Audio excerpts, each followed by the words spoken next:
Hello and welcome to my review of the Orks Big Mek in Mega-Armour. Now unfortunately you can't buy this model separately. You're going to have to pay £38 to buy the box of 3 Mega-Armoured Nobz, or Nobz in Mega-Armour, whichever you prefer, which is quite a lot of money. It's almost £40 for 3 models.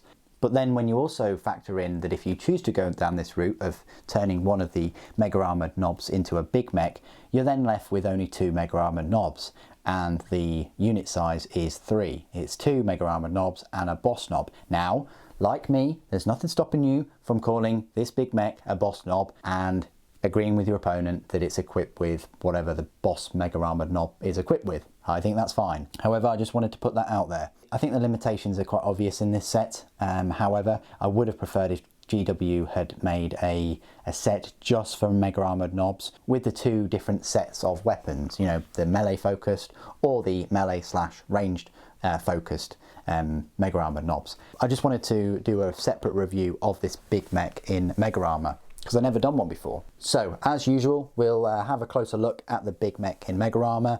We'll go through some size comparisons with the other Mega-Armoured Nobz, and then we'll go straight into the rules, of which there are many, and it's one of my favourite Ork units for a number of reasons. Let's firstly look at the model itself.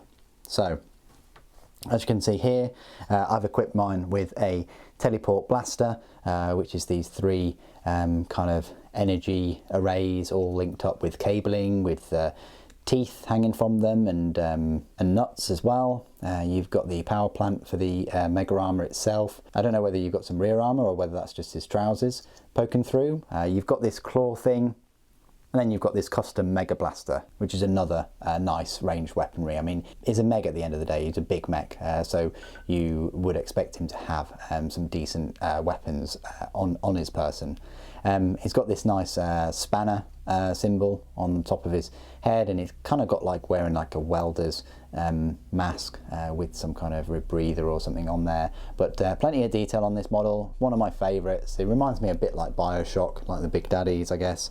So there you go. Let's go through some size comparisons then. So firstly, I want to show you him next to some Mega-Armoured Nobz. These are the close combat versions with the kill saws on. Much more melee focused. I'm not a big fan of this one because the blades don't go out that much, and then there's these big metal boxes that cover the Ork's fists, I guess. These I prefer a little bit more because the actual kill saws themselves are bigger, they've got a bit more range, but yeah, I'm not a huge fan of those as much. If you look at the size difference there between the Big Mek, he is a fair bit bigger actually. I don't know what it is, but I guess if we took the teleport blaster off, he would be the same size. It's an interesting one, isn't it? But anyway, that's how big he is next to the Mega-Armoured Nobz, and he works really well with them. I want to show you him next to a normal Ork War Boss right here, just to give you an idea of the size.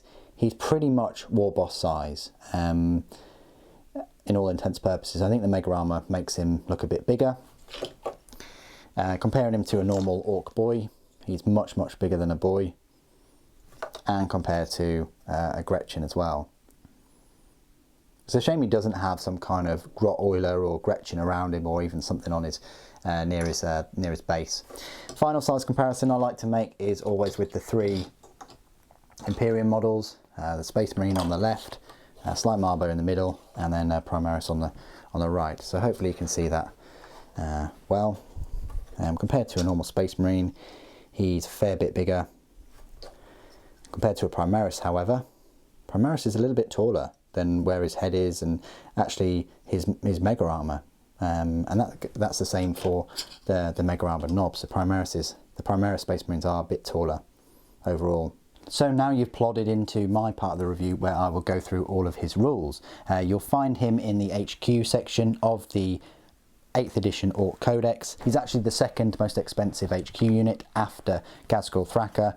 He's on par with the Deathkiller Wartrike, and we all know how much damage output a Wartrike can push. His match play points cost is 77, and you can actually take a Grot Oiler with him for an extra 4 points.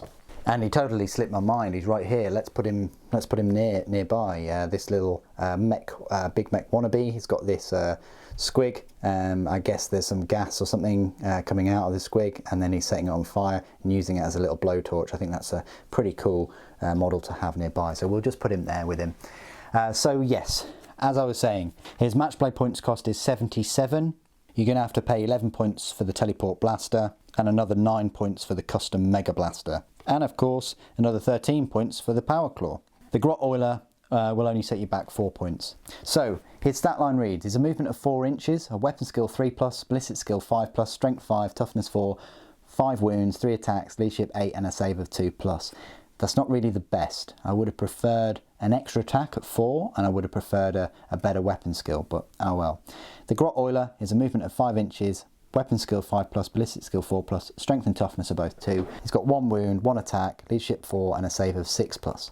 A Big Mek in Mega-Armour is a single model armed with a custom Mega Blaster and Power Claw. It may be accompanied by a grot oiler. This custom Mega Blaster has a 24-inch range, assault 1, strength 8, AP -3, and damage D6.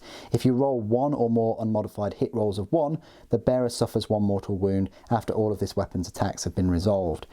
So it's a bit like a plasma gun in a way. You don't get any extra damage. If you get that 1 on that shot, then yeah, he's going to suffer a mortal wound, which is quite disappointing because it's not like he's overcharging the weapon or anything like that. It's just, you know, 1 in 6 chance that he's going to knock off a wound, and he only has the 5 wounds, which is 1 less than a normal war boss. And its effective range, therefore, with that weapon is only 28 inches. So if you're going up against him, keep well back. Keep 36-inch range or more from him and just let rip and take him down that way. He can also be equipped with a teleport blaster, which is a range 12-inch, assault 3, strength 8, AP -2, damage 1. If a model suffers any unsaved wounds from this weapon and is not slain, roll a d6 at the end of the phase. If the result is greater than that model's wound characteristic, it is slain. So that's great in the sense that it's 3 shots and it's strength 8. The armor penetration isn't the best though. However, rolling a d6 past the model's toughness can kill it outright if you've already suffered a wound. So that's a fantastic 1 shot, 1 kill weapon. The only downside is its effective range is only 16 inches. So this model, this Big Mek, if you see one of these on the battlefield, just stay well clear and just bombard it from range. Melee weapons, you can have a kill saw, so that's a strength ×2, so that would be 10, AP -4, damage 2. When attacking with the weapon, you must subtract 1 from the hit roll. You can have a power claw, which is strength ×2 again, so strength 10, AP -3 this time, but the damage is D3. And again, when attacking with the weapon, you must subtract 1 from the hit roll. War gear options. This model may replace its custom Mega Blaster with a kill saw or 1 item from the shooty weapons list. This model may take either a teleport blaster or a custom force field. Really worth taking a custom force field. Abilities, here we go, Mob Rule, Daka Daka Daka. Grot Oiler, same ability as the other units that I've covered. Once per battle, a Grot Oiler can assist its master in making repairs. If it does so, the model being repaired gains 1 additional lost wound. That's great, but it is only once per battle. When rolling to wound this unit, use the Big Mek's toughness while it is on the battlefield. The death of a Grot Oiler is ignored for the purposes of morale tests. The Grot Oiler is considered to have the character keyword for the purposes of shooting attacks. Now, custom force field, this is great. If this model is equipped with a custom force field, friendly orc units have a 5+ invulnerable save against attacks made with ranged weapons while they are wholly within 9 inches of it. While a model equipped with a custom force field is embarked, the vehicle transporting it has a 5+ invulnerable save against attacks made with ranged weapons instead. That's brilliant, so you can put him in a Gorkanaut and give that Gorkanaut a 5+ invulnerable save. That kind of goes around the benefits of having a Morkanaut just for the custom force field, but you don't project it much like the Morkanaut projects that force field. Big Mechaniac. At the end of your movement phase, this model can repair a single friendly clan vehicle model within 3 inches. That model regains D3 lost wounds. A model can only be repaired once per battle. That's fantastic. So automatically repairs up to 3 wounds. You don't have to roll any dice other than how many wounds it actually repairs. So again, you want this close to your Stomper, close to your Morkanauts, close to your Dreadnoughts, close to your vehicles to repair those lost wounds. Keywords: Orc, Clan, Character, Infantry, Mega-Armour, Big Mek. Infantry, Gretchen, Grot Oiler. So there you go, that's my review of the Big Mek in Mega-Armour. Absolutely fantastic beast of a unit. Whether you go for the shooty version with the teleport blaster to get a one-shot, one kill, or you go for the custom force field, which will give any vehicle that he's embarked in an invulnerable save, that could be the Stomper as well, you're really not going to go that wrong. The only downside for this Big Mek is he is slow, and he can be picked off if he's not embarked in a vehicle. I don't know why you wouldn't have any Mega-Armour Nobz not in vehicles anyway. I'd strongly suggest that. And also, he's not going to be the best in close combat. He's only got the 5 wounds, he's only got 3 attacks. His weapon skill is 3+ as well.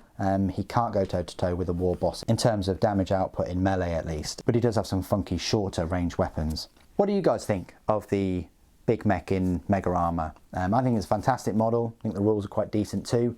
Please do put all your thoughts and opinions in the comments below. It'd be great to hear from you. Thank you ever so much for joining me today. Thank you for watching. For Gork and Mork.